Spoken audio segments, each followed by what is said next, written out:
factors to consider before being in a relationship with a person that's spiritual or that practices spirituality. The very first thing we're going to jump into is be prepared to do an enormous amount of shadow work. Okay, we're always doing shadow work. We're not running from it. We are embracing it. Okay, we're constantly daily working on ourselves. Okay, so if you are afraid of your fears or facing things from your childhood or anything that is holding you back, stunting your growth, okay, and you don't want to face it, you might want to reconsider it, because a connection with a spiritual person is going to require you to do your own shadow work, just like we're doing ours. The very next thing is, if you are afraid of any of their spiritual gifts, practices, tools, like divination tools that they use, and you just don't understand it, don't comprehend it, numerology, astrology, or anything that they deal with, and again, like, you are afraid of it, that's going to be something else you might want to take into consideration, because anything that is in alignment with our soul or that we choose to use, we're going to use it whether you are afraid of it or not. That has nothing to do with us. The very next thing is your eating habits. 9 times out of 10, the spiritual person that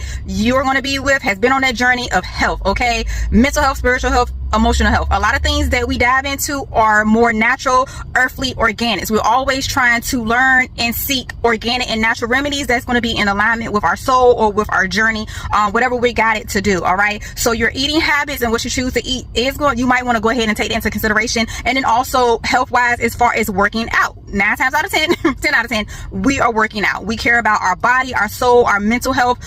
We care about all of that, not necessarily because of physical presentation, which is also important too, but because it feels good. Okay, we got to get that energy moving in motion. So we're going to the gym. We might like going running, walking, jogging, anything that's going to keep us active and in motion, all about health. Okay, so you might want to consider that as well. The next thing, and this is very, very, very important, trusting your own inner guidance. You already know a spiritual person is going to trust that inner guidance. They trust it with everything, hands down. So if you are afraid of your own inner voice, but you listen to the outside figures or whatever, like the news and things like that, politics and all of that stuff, and you're moving out of fear because you refuse to listen to your inner guidance, you might as well just don't even come this way. Like, just, you don't be afraid of that voice in your mind that's trying to stir you in a direction. And we have to do the same thing as well. Okay, it's a lot of things that don't make sense that you're going to be guided towards, things that's happening in the world, and it's like your inner guidance is trying to steer you away from it or to prepare you for it, so you know how to maneuver when things happen in our world. So if you're like so focused on what's happening on television and you're afraid and you're living in fear,